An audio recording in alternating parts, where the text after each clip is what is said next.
Hello guys, শুভ সকাল, good morning. আজকে কী রান্না হবে আপনাদের তুলে ধরে দেখাবো। ফুলকপি, আলু, বিনস, গাজর, আলু, কুমড়ো আর এখানে সব মশলা নিয়ে নিয়েছি। ফুলকপি আলু দিয়ে মাছ হবে। তো আমি প্রথম কড়াইতে তেল দিয়ে দিলাম।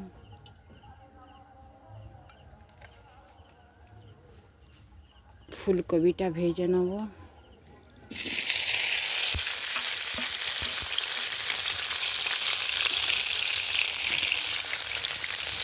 ফুলকপি আলু দিয়ে মাছ হবে,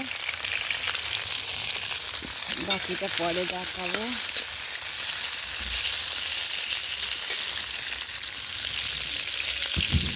ভালো লাগলে একটা লাইক কমেন্ট করবে ছোটো বোনটার জন্য। আর দেখো কি কুয়াশা, অন্ধকার ঘুটঘুটে।